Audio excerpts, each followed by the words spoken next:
Welcome back, Effectually Football listeners. It is Hall of Fame game evening, and as is seemingly customary lately, the Hall of Fame game is currently in a rain delay.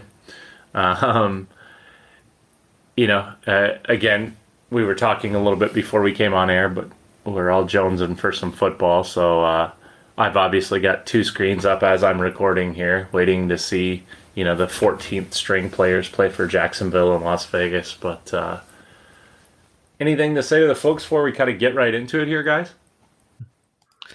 It's about time, man. Yeah, here. Football season is back. It's been long overdue, and I know we're all three excited. And it starts today. Ari Moriv, I think, the NFL insider who works for, I think it's PFF actually, he tweeted out earlier that between now and February, there's going to be a football game, an NFL game of some sort, almost every night. So I can't wait. Hallelujah. Right. Exactly. Well, kind of talking about that Hall of Fame, I figure we may do a little bit of session about some of the guys going in, and then just kind of talk through some camp thoughts. I know Cody was out there. I was out there the other day. And just some of the stuff. Obviously, Andrew, you're doing the different pieces on what's going on at camp. But maybe just for our kind of listeners to get a little bit back into the swing of things. Obviously, the Colts don't. Their first game is the 13th here, so we're 9 days away. But the team is seemingly starting to take some shape. So, you guys in this Hall of Fame class, how do you feel about some of these guys? Is there somebody that stands out that you're like, oh my gosh, I loved watching him, or any of that?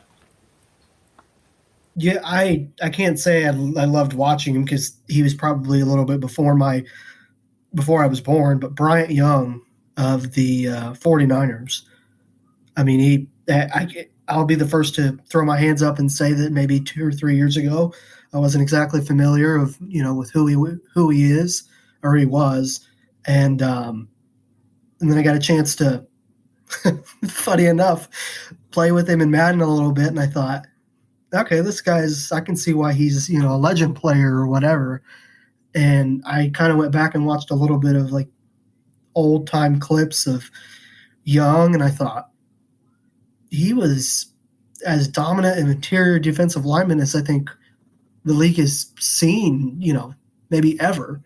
Maybe that's a stretch for some of you listeners at home, but I think he just sort of, there are players that just, as cliche as it sounds, kind of catch your eye, and you think, oh, okay, there's something to that player, whatever it is. And I think Bryant Young had something, to his play clearly. So. Yeah, I mean, right there, also Richard Seymour. I mean, how can you not think of, 2000s rivalry Brady Manning without thinking of Richard Seymour and all the stuff he was able to do? Obviously on the wrong side with the Patriots, but you can't discredit the man for what he was able to do, with the Pats for so many years, and obviously with the Raiders as well. I mean, some really, really good players obviously in here, and that one just brings me back right there, just similar to how Bryant Young brings you back, Andrew. I mean, Richard Seymour. When I think of the Patriots, especially in their 2000s dynasty, I cannot, not think about Richard Seymour and the impact that he had on those Patriots teams, especially early on, before Brady became what he became, part of that, really, really good New England defense that helped them win multiple Super Bowls in those, mid 2000s there. So absolutely Richard Seymour for me. Yeah, I'll go a little off-brand, really. Tony Baselli for me is kind of cool because I remember when it was the Jaguars and the Panthers, and this also tells you a little bit of what my age is, but when they were first expansion teams, he's a guy who, in fairness, didn't play that long. Unfortunately, was really riddled by injuries, but I remember him being drafted, and I'm like, who is this guy, and why in the world does he get drafted second overall? And at that point, I hadn't spent a ton of time watching Pac-12 football or Pac-10 football at the time. But I just feel like he was such a road grader. And I really think, Fred Taylor probably owes him a fair amount. It'd be interesting to see who's giving his speech of going in there. But, he really helped Fred Taylor's career kind of become what it is. But again, 7 total seasons, I think, speaks to the dominant fashion in which he played at a position that, unless your quarterback's getting drilled, you don't hear about a whole lot. But that left tackle position, obviously we have, it's changed over the years, but you're looking at a guy who retired back in 2001. So it's been out of the league almost 21 years. You guys were probably tykes, but I just remember that because it was the Jacksonville Jaguars kind of first expansion year, and I was all, as I still am about football, geeked out about the idea. Sorry, it was the Texans, by the way, and the Jaguars. But I was all geeked out about that. So, well, as we kind of talked about last week, there's some interesting battles going on with the Colts. That wide receiver 3-4 position has really heated up, and it's interesting. Paris Campbell has effectively gotten through. Gosh, are we through the second week of practice? And there doesn't seem to be any injury. But I was out there this week on Tuesday, Cody, and I'd love to kind of hear your take and get what you're hearing as well, Andrew. But Ashton Dulin, I feel like, runs better routes at this point. They just seem to be more crisp. He seems to have this ability to maybe not necessarily get open, but to go and get the ball. That I really find interesting for the Colts this year at that battle. Did you notice that much when you were there, Cody, or have you heard much about that, Andrew?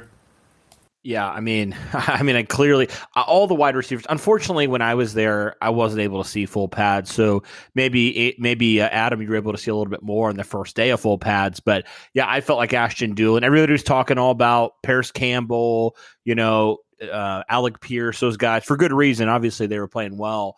But I always felt like, man, people are sleeping on Ashton Dulin, and whenever we were actually able to be a part of Frank Reich's media availability, he even said, because, we've had questions like, okay, is Ashton Dulin we think he's going to make this team, but what kind of role is he going to have this year?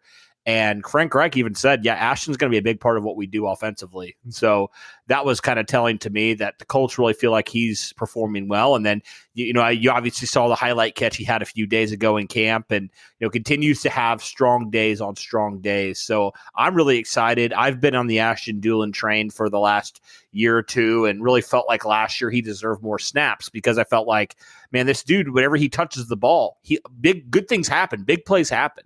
Right. You think of, a couple of those big plays last year when Dulin got the ball. He's got some speed to him now. He can do some things for you. So, yeah, overall, Ashton Dulin's been super, super impressive. So I'm really excited to see how his role continues to expand with this team. And, depending on, even if the Colts were to add another wide receiver, which I'm sure we'll talk about, I think he's still going to have a role some way. And he still can obviously contribute on special teams too. So he's a very valuable player for this team. Yeah, I think valuable is a little bit of an understatement, even just given the youngness of the Colts receiving room and the we'll call it a lack of veteran presence, at least for now anyway. But to kind of echo what Cody said, Dulin has just been every opportunity you've given him, he's taken advantage of in a big way, and he's turning heads in camp. The catch that Cody referenced that Dulin made a couple practices ago, people are calling that the catch of training camp so far. He's made a couple really, really nice catches, really, really great adjustments on a couple of those catches as well. And I think that there is absolutely something there. Chris Ballard and Frank Reich love, heavy emphasis on love Ashton Dulin. They can't not speak glowingly about him. Rightfully so, understandably so, given how he's performed. Sort of came on a little bit last year, had that big catch against the Buccaneers, and then had a decent game against Houston the following week. Had a touchdown that game as well. So I mean, there's definitely something there more than I think his original role would suggest, which is more of a special teams player. And like Cody, he heard it first. Frank Reich said that they're going to get him more involved, and I believe him, and I think Doolin absolutely deserves a chance. Yeah, I mean, it's interesting. As I kind of look at this season going into it, and obviously we'll talk about it as it continues to happen. I was asking myself the other day, what is the right season look like for Matt Ryan? And I was, thinking about the dominant Matt Ryan years and things of that nature and what it could look like, right? Because in fairness, I don't know that he's seen a running game like we have here in Indy since Todd Gurley days. So whether that have been 2012 ish, maybe. I think that was when Gurley was there. Sorry, that was Michael Turner days. So that was even longer ago. And they were 13-3, right?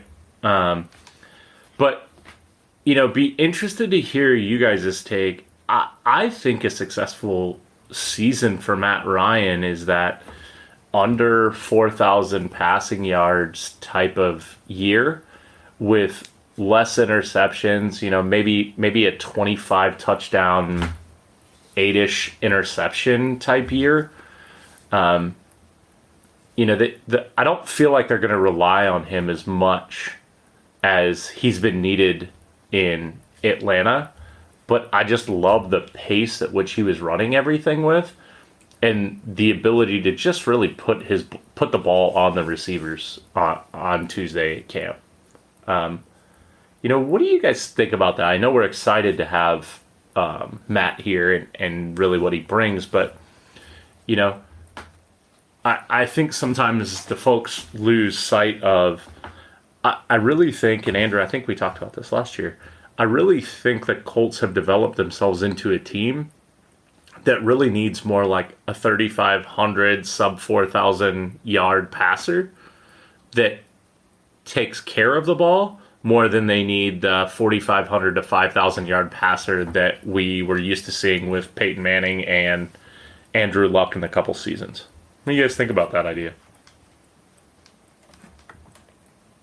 Yeah, I agree. I think this offense is absolutely predicated on running the ball first. I mean, hence the run the damn ball, hats and the mantra, right, that developed a couple of years ago behind that offensive line.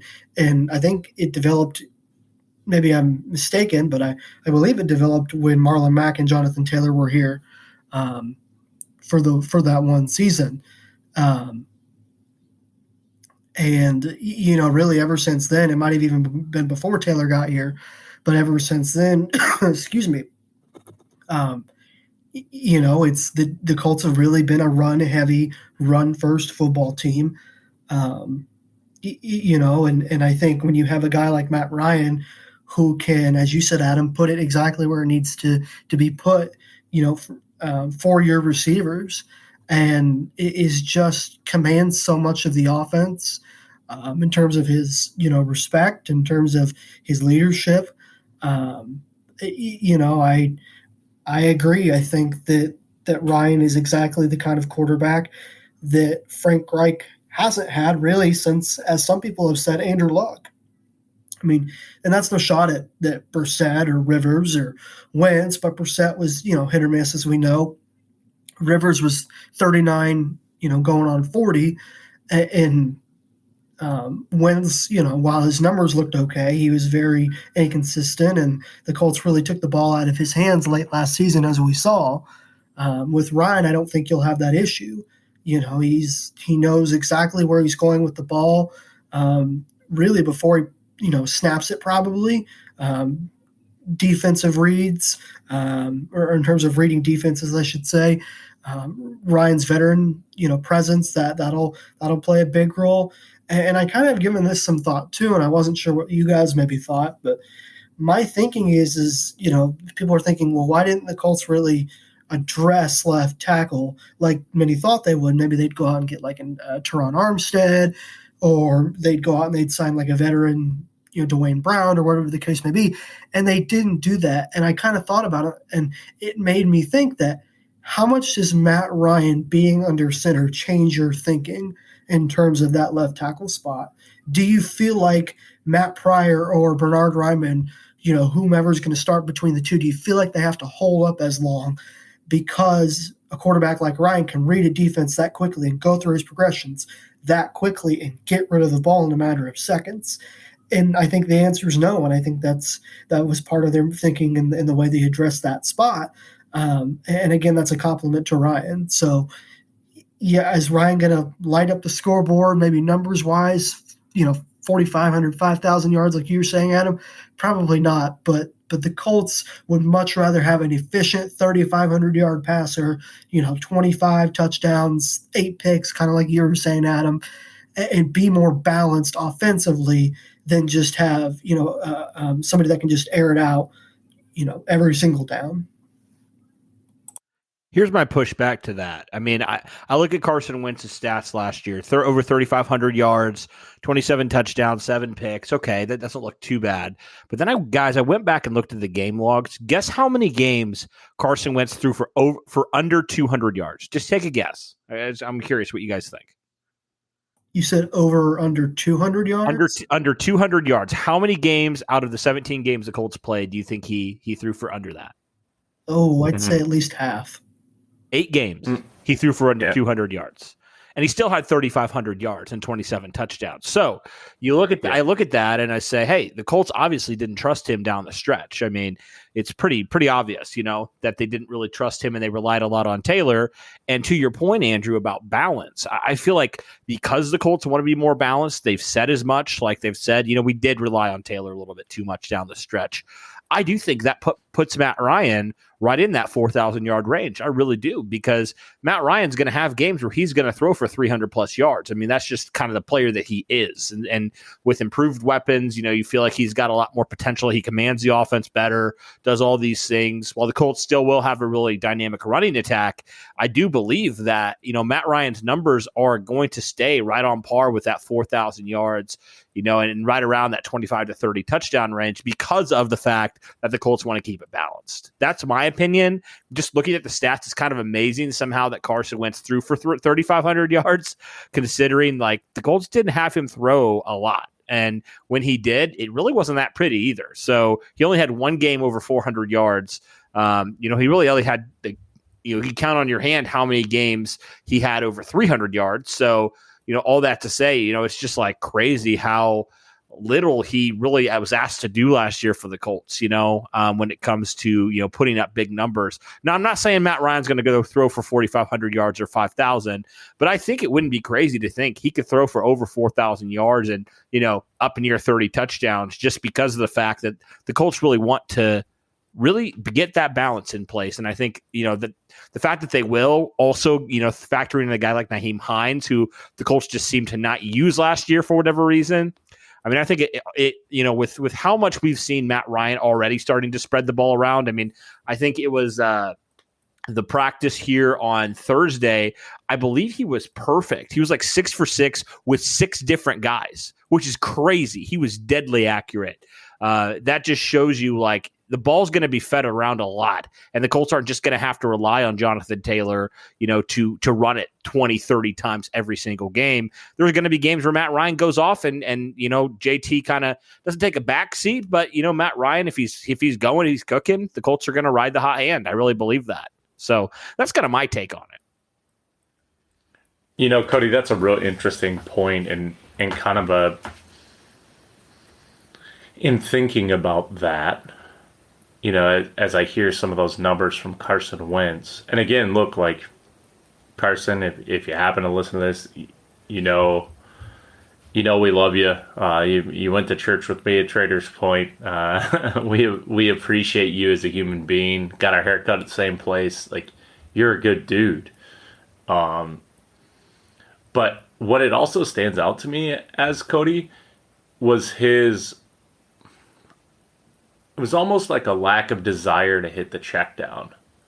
And I think that that's what Matt Ryan also brings. Not like he's a check down Charlie, for lack of a better term, but he's had some like different backup style running backs. I mean, let's not forget the Devontae Freeman years, right? Devontae Freeman, Tevin Coleman. I mean, those are some pass catching running backs. Ito Smith, probably not a big known name out there, but in reality, Ito can catch the ball pretty well out of the backfield in those Todd Gurley days. So yeah, it'll be interesting. The funny part is I almost looked for bigger chunk plays in the run game because of the threat of Matt Ryan. And I'm not saying JT didn't hit a ton of home runs last year, but like I actually look for him to have a crazy game with like 14 carries, 100 yards type of thing, right? Or 18 carries, 125 yards type of thing. Just because of that threat of, okay, fine, bring your 8 or 9 guys in the box. Have fun, Baltimore. I'm going to try to go right over the top of you.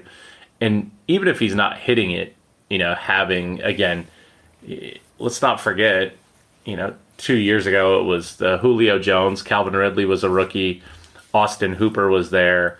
I don't know that he's seen the dual tight end threat that we have here. The closest I think he ever had was Levine, Tuilolo, and Hooper, if I'm not mistaken. But yeah, I think it's going to be an interesting year. As we kind of transition, and we've talked about this a little bit on the last podcast, but our goal really is to cover the AFC South as well. Cody's got a great podcast out there called Bringing the Juice Podcast for all of you listeners who aren't aware of his podcast that he does out there with Derek.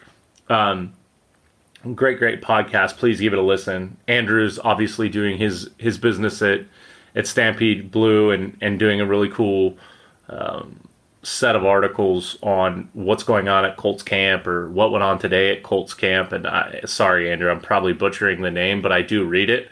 It's just, I like it from the breakdown, and you always try to bring the facts and stats. So I love that. But in kind of taking, I don't want to say a different approach, but kind of expanding our width here, as we talked a little bit last week about the AFC South, one thing that we didn't dive in deep to that I'd love to this week is some like stats that matter, right? We just talked a little bit about the Colts and, what are we looking for this year? It may be more passing yards. It may be less passing yards. It may be, more efficiency, things of that nature. Looking for maybe less touches out of JT, but maybe similar rushing yards as a team. I kind of want to shift some attention over to Tennessee here, guys. In preparing this week and digging a little deeper into the numbers, I want to throw some numbers out at you because I guess I didn't realize sometimes you say things and then you look at the numbers and actually what you said is backed up by numbers. But last year in Tennessee, when I looked at this passing game, they had 359 completions as a team, but over 30% of those completions were to A.J. Brown, Anthony Firkser, and Julio Jones. All three are gone. And then if you take a step further and look at the targets, because, sometimes receptions can be a little goofy, especially when you've got a quarterback like Tannehill, who was like 20 touchdowns and 12 picks last year. Obviously not, or 21 touchdowns, 14 picks, sorry. Obviously not outstanding year for Tannehill, but I was like, well, let me dig into targets, right?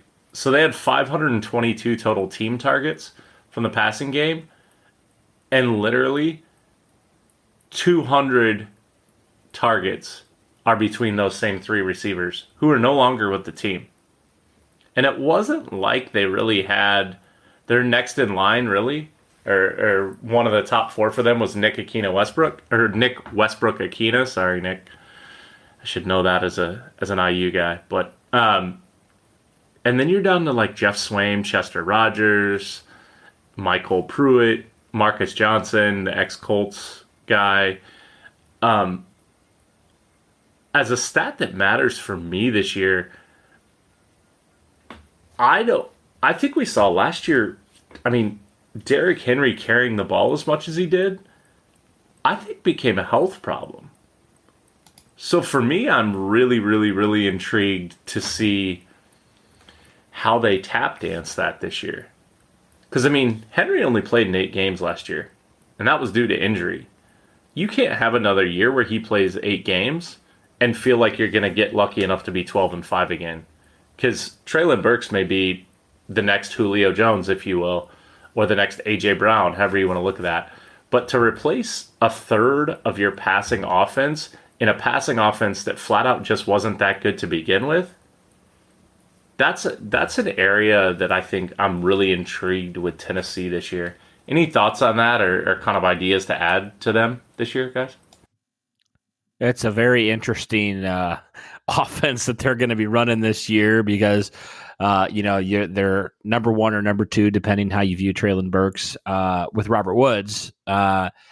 He, coming off that major injury, how does he look? Is he the same player that he was? I think that's a big question mark for them. And then, you do have a rookie, Treylon Burks, who, you're right, he could turn into that, but at the end of the day, he's still a rookie, right? He's still building that repertoire with Ryan Tannehill, and, who do they have at tight end? I mean, I think you and I could go out there and play and probably give them the same kind of production. There's just honestly, if you ask me, I couldn't tell you who their tight end is right now. They just don't really have anybody. And so it seems like there's just been a lot of turnover in Tennessee, and, especially with A.J. Brown. I mean, my goodness, it's crazy, guys, that we're only a couple years removed from Tennessee having, 2 like a really, really good receiving core in Corey Davis and A.J. Brown, and now they have nobody. Now they have neither of those players. It's crazy the turnover they've had on offense the last couple of years, and eventually, and I think this might be the year it's going to catch up to them, right? Because you're right, they have been using Derrick Henry so much. Like we thought, okay, JT's being used too much last year, but they are like overloading, Derrick Henry. As good as he is, he's a phenomenal player. We'll all say that, but he is human at the end of the day. And it's, we saw it last year, it was catching up to him. Right. And so I just feel like you just can't keep doing what you're doing if you're Tennessee. And the move that they made this offseason, and I'm trying to say this from more of an objective opinion here, like the moves that they made, you can't warrant confidence. Like you just can't at this point because there's so much unknown, right? There's so much unknown. They don't even really know who their number 1's going to be at this point. They think that it might be these guys, but at the end of the day, Robert Woods is your only, quote unquote, reliable receiver that you know anything about. And he even has question marks. Yeah. The one thing that keeps kind of coming to my mind is how in the world Tennessee was able to let go of A.J. Brown. I mean, sure, you look at it from maybe a contractual standpoint, they weren't really wanting to pay him the 4 years, $100 million that he got from Philadelphia. But I also look at it from this standpoint, guys. What about chemistry and rapport with your receivers? And so, for the sake of argument, right, Treylon Burks is technically the receiver that, quote-unquote, replaced A.J. Brown, drafted in April. Let's say that he and Tannehill put some time in May and then in June, which they probably did. And then you have training camp in July and in August, first couple weeks of August, and preseason. Like, how much time do you have, from the time he's drafted until the time the regular season starts to really gain a healthy rapport with that receiver? And it's not like it just happens overnight. I mean, Ryan Tannehill and A.J. Brown, connected on a ridiculous amount of passes, against obviously some of the best NFL teams. And it's one of the reasons why A.J. Brown got paid what he did.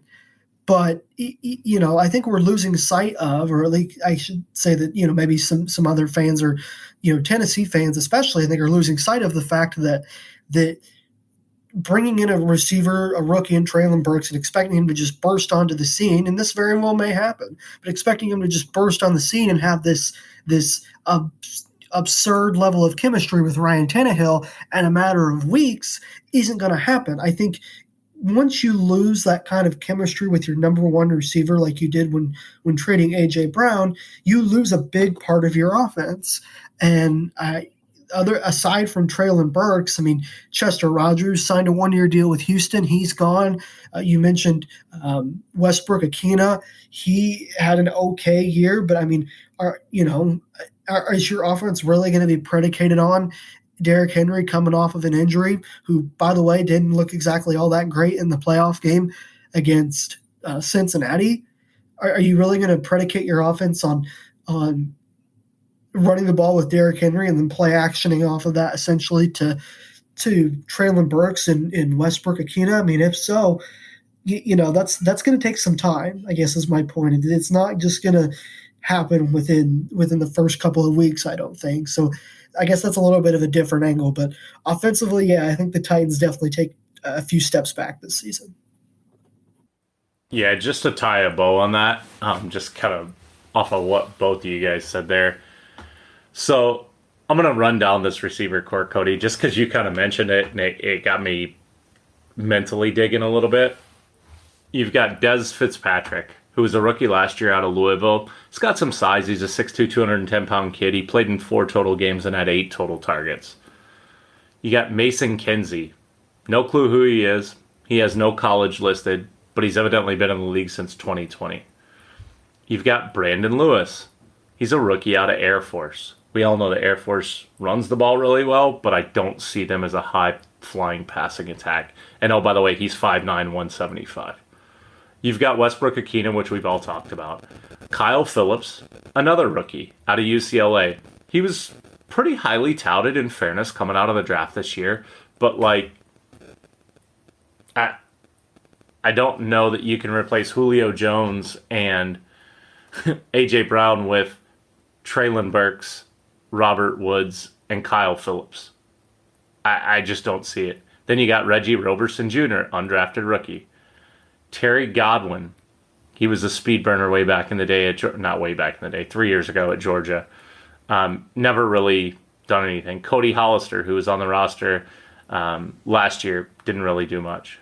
We talked about Burks, we talked about Woods. Josh Malone, who, in all fairness, has really been an underperforming receiver in the NFL since he's been in the NFL. And the last guy is Racey McMath, the guy they drafted last year, who, I don't know, he saw some targets, but he doesn't really strike fear in it. And then you go to the tight ends that you were asking about, Cody. They did pick up Austin Hooper this year, but they still have Jeff Swaim. And then they picked up the really fast kid out of Maryland who ran that absurdly fast 40 time. Chigozium Okonkwo. He was one of those combine darlings, if you will. But yeah, I mean, it's never a bad time, but it's really a good time to be a Colts fan, in my opinion, when it comes to this division. Staying in this division, I want to talk about Jacksonville. You all heard my ridiculous comment from some of your standpoints last week on me thinking Jacksonville's going to be second in this division. I actually still hold fairly strong to that.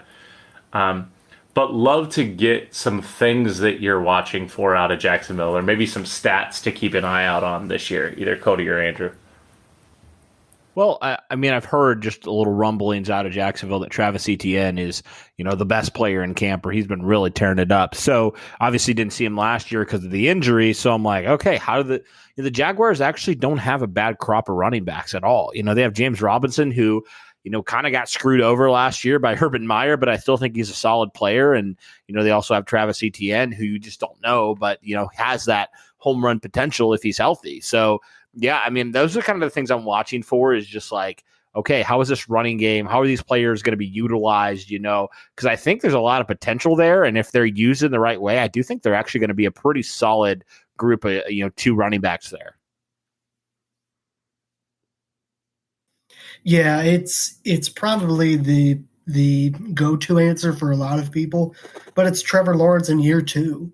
I mean, he played fairly awful, aside from a few games as a rookie. Now, that's not to say that he's a bust and he can't play. I'm not saying that at all. I think he's super, super talented, and I think he has a chance to potentially light up the league and take a major step this year.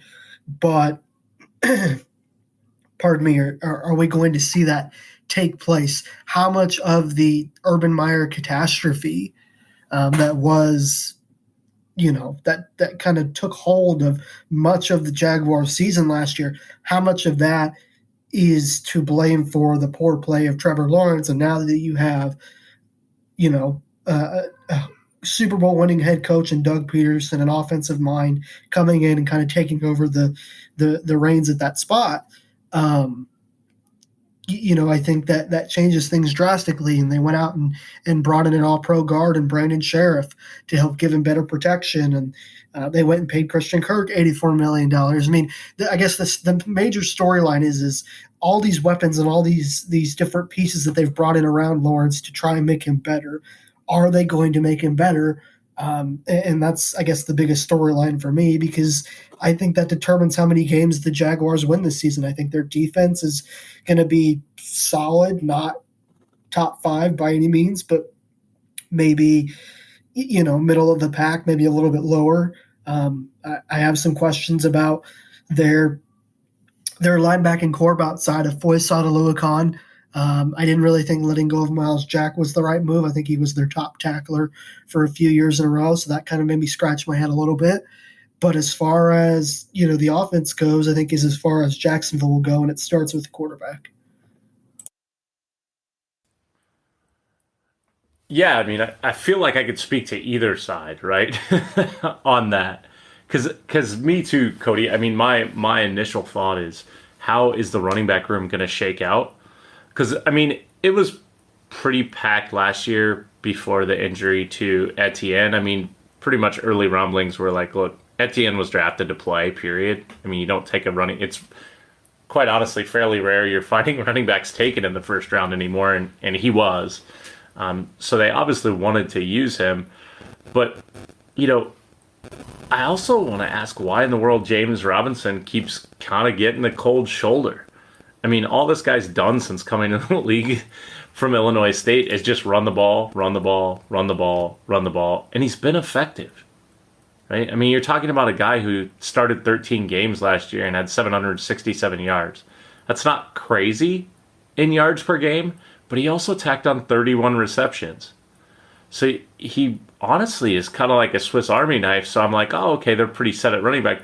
But then they go out and take this Snoop Connor kid out of Ole Miss, who quite honestly kind of has some of the same pass catching skill sets that they already have on the roster.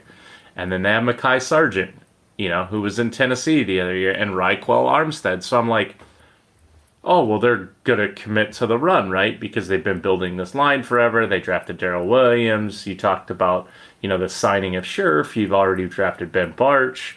You've got Cam Robinson, and you signed him, and then you got Walker Little that you drafted, and then they're high on Jawan Taylor. I mean, there's all these signs pointing to, okay, we're going to run the ball. But in patented, what I would call Jacksonville fashion, they then completely confuse you because they take an undrafted guy from Notre Dame this year in Kevin Austin, who I do think actually probably makes this roster. But then they go out and spend the money for both Zay Jones and Christian Kirk. And then you look at the tight end room, and it's now completely chock full. They went out and got Chris Manhertz last year from the Jets, sorry. And then they just brought in Evan Ingram and Dan Arnold. So I guess I'm a little perplexed. I would like to say that they're going to run the ball in this division, but I think there's just too much money in Lawrence's arm, and he can't be pleased with 12 touchdowns and 17 picks last year, which is what he had. I'm still holding strong. I still truly believe they're going to get second in this division, but I think it's more about the lack of depth in this division and the other teams falling more than it's about Jacksonville getting that much better. So, again, my 2 cents for whatever that's worth. And, Houston Texans fans, if you're listening, you probably want to turn it off right now. But, we'll talk about them last because I think they're going to be last. The battle for me to watch here in Houston is, again, we're going to stay on the running side of the ball. Maybe this is the big running division of the NFL, but I'm kind of intrigued as to what they're going to do at running back. Obviously, Marlon Mack came over from the Colts, which is near and dear to our heart. Marlon had a nice little career here and unfortunately was injured at the wrong time. But they ran a whole lot of Dare Ogunbowale last year. I don't really see him as a long-term answer. They turn around and pick up Royce Freeman this year. I don't know that he wowed that much, in my opinion, at Denver. And then they turn around and draft a kid out of Florida in Dameon Pierce, which everybody kind of wants to automatically anoint the starter. But then I'm like, well, why would you pick up Freeman and Mack then? And oh, by the way, you also have Rex Burkhead, who you brought in. So I guess that's the battle, if you will, that I'm watching in Houston as well, is that running back battle. Not because I feel like they're going to have such a deep running team. Quite honestly, I think they're going to be down, so they're going to be trying to throw the ball all over the field to catch up. But it's more of an intrigue as to what in the world are you trying to do in Houston. Thoughts on that, guys? Yeah, I gotta be honest. I think the food has a chance to bring more excitement to Texans fans' game days than the actual teams play. I think their roster is in full rebuild. As we've kind of talked about, I think there have been some whispers coming out of Texans camp that Davis Mills has looked pretty solid. And to his credit, all things considered, he didn't have a terrible year last year. Can he build off of excuse me? Can he build off of that in year two? We'll see. Brandon Cooks and Nico Collins are, a solid receiving group. Brevin Jordan, can he take that step as the number one tight end there in year two? We'll see. Offensive line outside of Laramie Tunsil is a mess. The running back battle is interesting. I'll give you that. And then defensively, they're just in full-on, rebuild mode.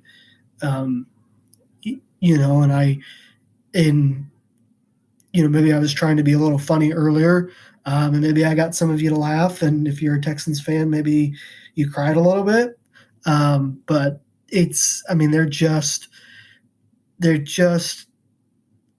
there's nothing that truly excites me about Houston. Unless Davis Mills takes a serious step forward as the quarterback to potentially be for that franchise. Outside of that, again, it's full on rebuild and it's very just average, I guess. That's kind of where I stand. Yeah, I agree with you, Andrew. There's nothing really that's exciting. Obviously, all eyes are on Davis Mills. Can he take that next step? Or, is Houston going to be looking for their potential franchise quarterback next year? It could go either way. I do think he has a good chance to, potentially take another step this year, but how much of that step will really help this Houston team who really, let's be honest, guys, they're very much in a rebuild mode right now, with the Watson trade, which I think was a brilliant move, obviously, by them. Now, looking at everything that's going on, it's going to take a couple years for Houston to, get some of these talented, probably some, decent draft picks. We'll see exactly what happens with that situation. But I think it definitely will be interesting in a couple of years to see, okay, can Houston maybe find some talented players down the stretch, and if Davis Mills takes that next step, maybe they do compete in a year or two. But I think right now it's still too early to say that they're legitimately going to be, threats to teams like Indy and, even Tennessee, I don't really feel like they are. I don't think like the talent is there. They have some talented players, a few of them, but overall as a team, 1-53, I don't really think it stands up to most of, if not every other team in the AFC South. So yeah, I mean, Houston's got some pieces for sure, but don't think this year's quite their year.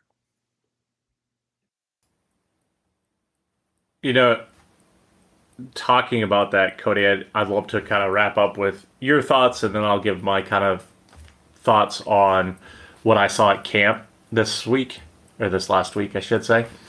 And just kind of get your opinion on what you saw when you were there over Saturday, and then we'll kind of finalize it up for the crew this week on what we're looking for in that first preseason game next Saturday. Yeah, definitely. Okay, so the main things that I took away, and again, it wasn't padded, so maybe there's some things that are subject to change there. But the thing I took away is, this young wide receiver core, especially the top four, they've got some serious talent to them. They've got some real potential there. Like we talked about Ashton Doolin, Paris Campbell had a phenomenal day. Honestly, guys, I feel like if he stays healthy, he's going to be one of Matt Ryan's favorite targets. And then Alec Pierce, he does not look like a rookie. I'm just going to say that. He has really gone a long way. And I thought a quote from Michael Pittman was very telling when he said, talking about Pierce, I asked him a question about him. He said, yeah, he's light years ahead of where I was when I was a rookie. And Pittman's looked pretty good so far, even his rookie year when he was healthy. So that should get some fans excited that the Alec Pierce maybe right away will have even a bigger impact than Pittman did, off the stretch. And, if what he says is true, maybe he's going to, start solidifying himself as that number 2 wide receiver sooner rather than later. So that was some of the things that I took away from the receivers. Also, Yannick Ngakoue is just, he is just on another level, man. He was whipping, it doesn't matter who it was, if it was Matt Pryor or if it was Braden Smith, he was having a day with them. And he's looked good, and he keeps stacking days on each other and just continues to dominate as well. And I think Kwity Paye as well has looked really, really good. Matt Ryan, obviously, he has been very, very efficient, taking command of that offense and, holding guys accountable. The thing is actually funny.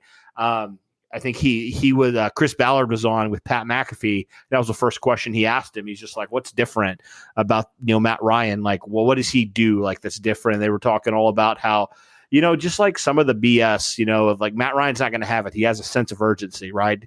Like he's been in the league for so long, he gets it. He's going to hold guys accountable. He's going to do those things that the Colts need, frankly, their offense needs that they honestly were lacking last year. So, as far as just the leadership that Ryan's already providing, I think it's instilling confidence early, guys, already in some of his receivers. As young as they might be, I mean, I think they're really confident in their passing game, and it's starting to really take shape already into camp. You're starting to see it.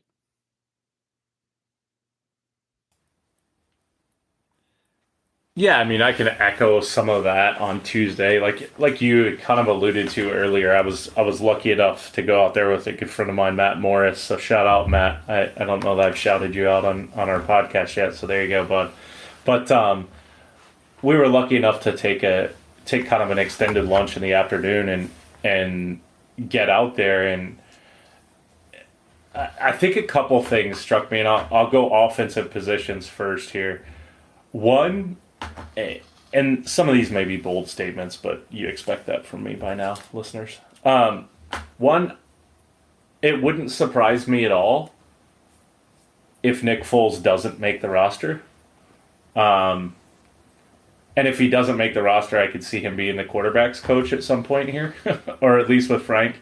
I didn't feel like he was so much in front of Ellinger and Cone, quite honestly, that I was like, oh man, it's so clear that he knows this offense so well. Second was Matt Ryan.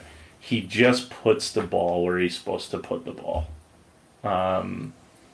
He does what he's supposed to. He isn't loud. He isn't boisterous. He isn't attracting attention. He doesn't like shy away from it, but at the same time, he's not. Even though he's got the nickname of Matty Ice, he doesn't like.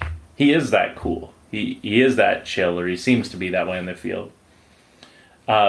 Secondly, I'm very intrigued at what 3 running backs, or even if they keep 4 running backs and play Naheem Hines out of the slot a little more and some empty sets. Because I saw Philip Lindsay make a couple runs where I was like, good Lord, look at JT just from like a speed perspective. And it was Philip Lindsay. So again, their size is very different, but because it was so hot, they had pulled their numbers up. So I kind of felt like an idiot when I said that. But at the end of the day, I think it also speaks to, let's not forget, Philip Lindsay, prior to the disaster that has been the 17 million running backs every single year at Denver in the last couple years, he was a pretty darn good running back alongside Melvin Gordon there for a while in Denver. So I think that's interesting.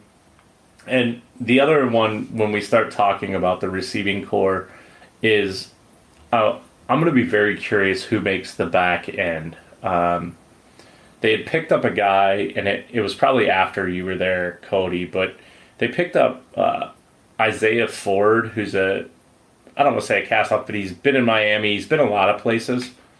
And he actually made some really solid catches and some really solid plays while running routes really well. I think he's got an outside shot to kind of make the back end of this receiving core. And the other piece as I talk about that, you talked about Alec Pierce's, just how much further he was along, and some of the players were commenting on that. But the thing that I think, and I am starting to see it talked about more, so I'm by no means acting like I'm the only one talking about this, but the thing that I think is going to put Alec Pierce at a next level, and there's some already saying he's the underdog bet of the year for Offensive Rookie of the Year, is the fact that he's going against Stephon Gilmore in every single practice. It's like they roll Gilmore to his side intentionally. And it wouldn't surprise me at all if they are doing that intentionally to give him that work. But let's not forget, Stephon Gilmore's like a top 5 cornerback in the NFL. Is he older? Yep. But what do we know about older players? They're crafty.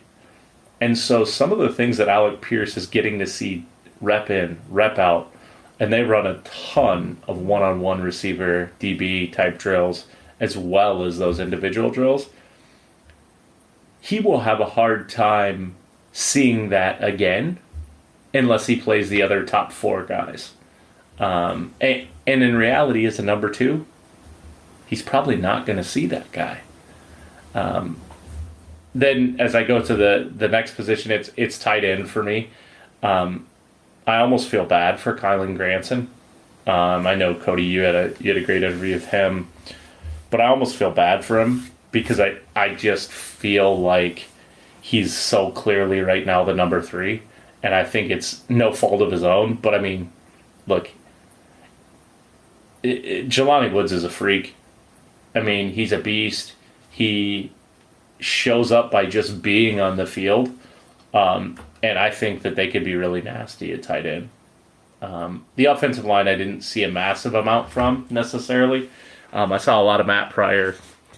We saw a lot of the other stalwarts, which in fairness, we kind of knew what to expect.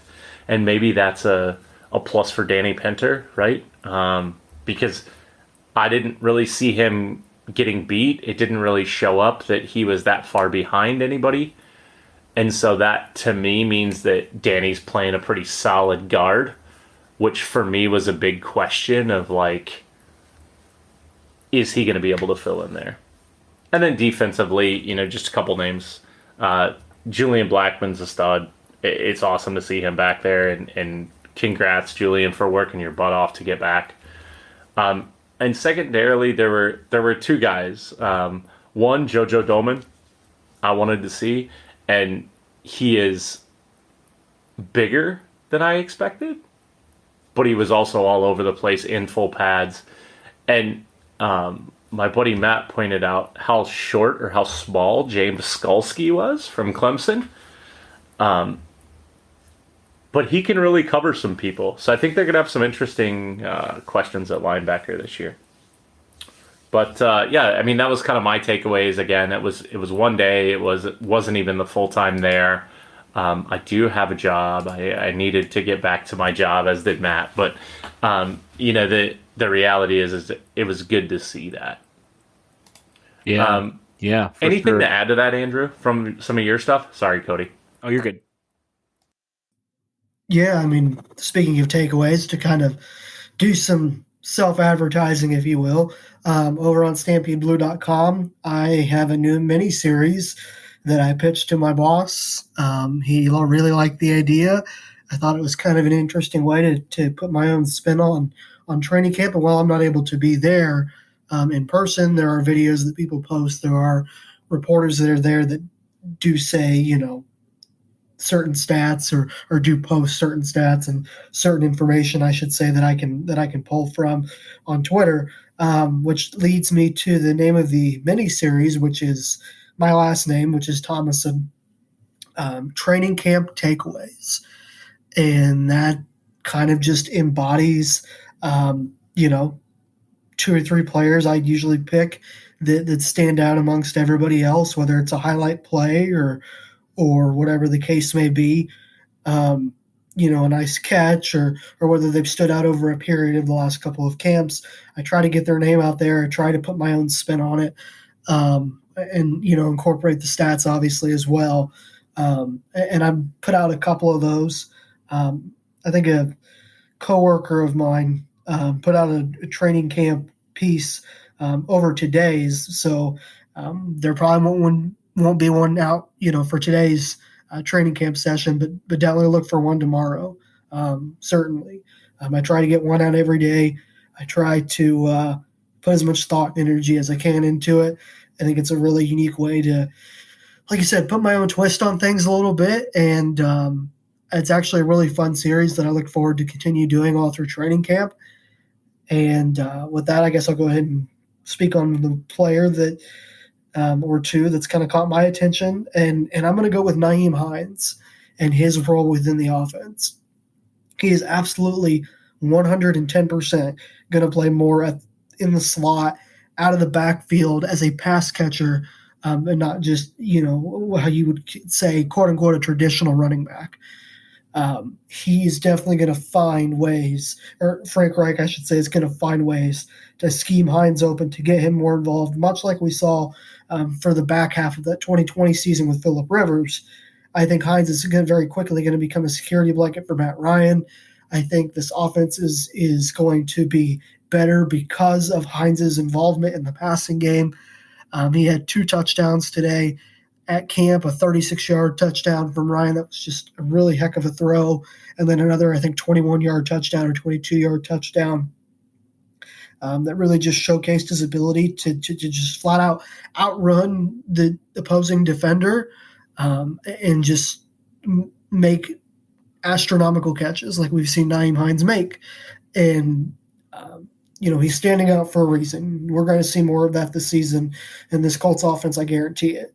And then the other player that's kind of stood out a little bit to me, that's put together some really nice practices and back-to-back, sessions, is Drew Ogletree, the tight end, who I think was quickly elevating himself into that tight end 3 spot. I think year 1 is Ali Cox, year 2 is Jelani Woods.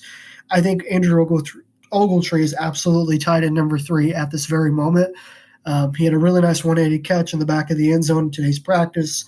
And he's, again, just kind of like we talked about with Ashton Doolin, every opportunity that's been given to him, he's taken advantage of. I know Chris Ballard said that they sort of drafted Ogletree as more of a traditional Y tight end or a blocking tight end, a la Jack Doyle. But he's involved in the passing game more than I think some fans may recognize, deservingly so. And I think that's going to continue. I think he's having a really, really strong camp.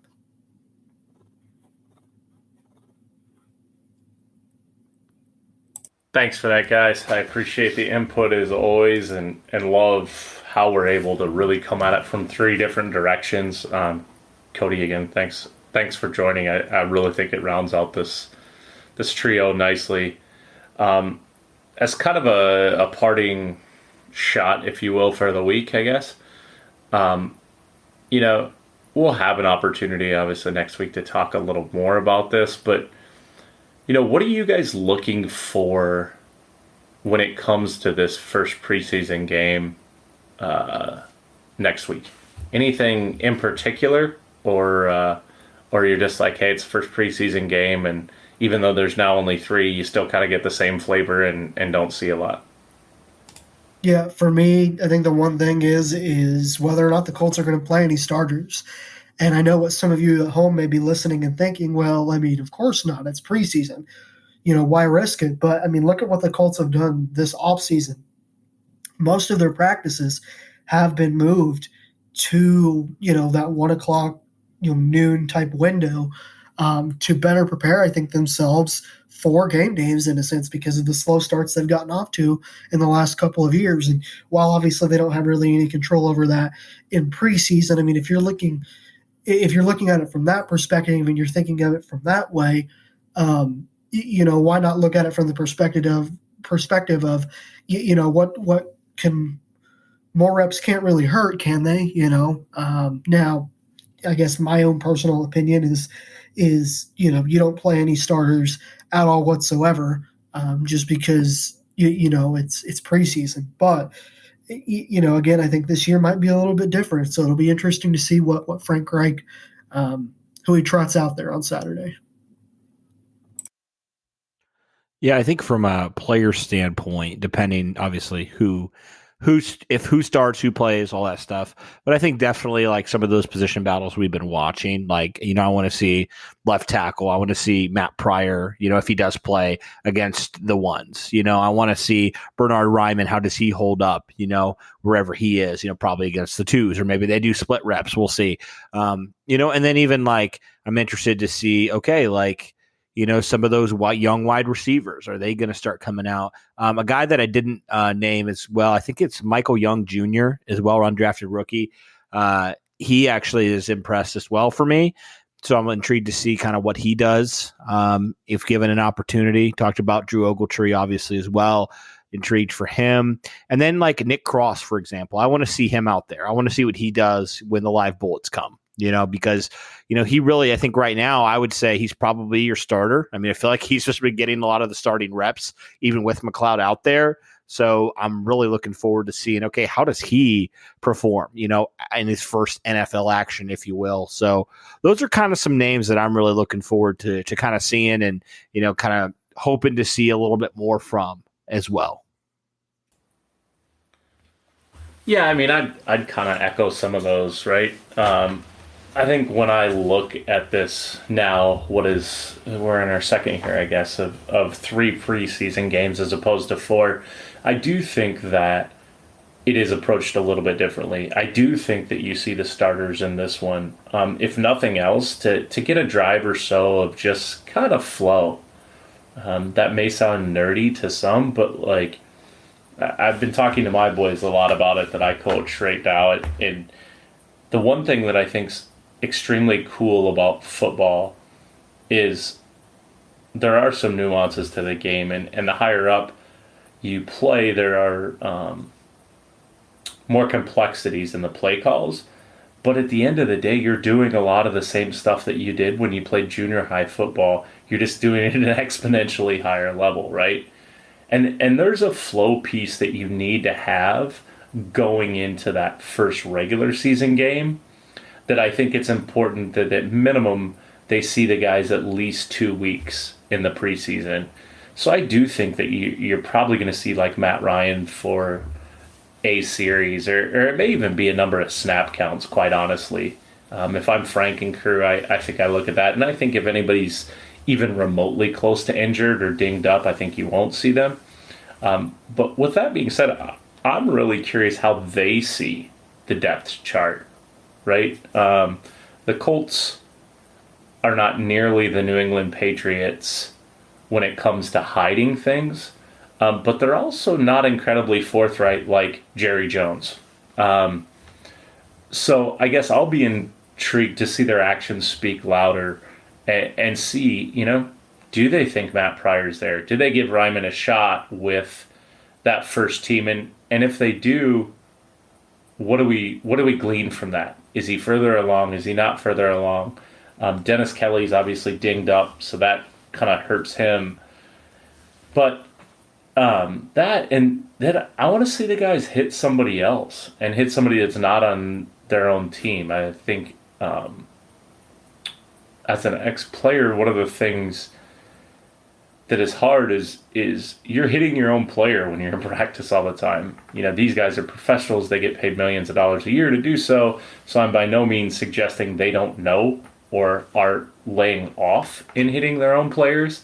But I think there's a level of savageness, I guess, that can come out in those first preseason games, or at least the first two, in which you can see what you do have. You know, is Nick Cross a big hitter? You know, we know Julian Blackmon evidently doesn't have a problem hitting Naheem Hines hard because he went up and knocked the ball out the other day in a great play. But, you know, what does that look like from some of these young guys that are going to make the roster? So those are kind of some of my things to watch. Obviously, next week we'll touch on it a little bit more so that we can get this recorded before the game on Saturday. But thanks as always, guys. It was a fun week. And anything parting for our listeners before we sign off for the week? Appreciate everybody, sticking around and listening to us chat about some NFL football. It's always a good time chatting with you guys. Much appreciated. Yeah, I look forward to this time every week, and hopefully our listeners do as well. As an update, it's 13-0. The game is at the 2-minute warning of the first half of the first football game of the year, which is the Hall of Fame game. Vegas is winning. So thanks a lot, guys, and we'll chat next week.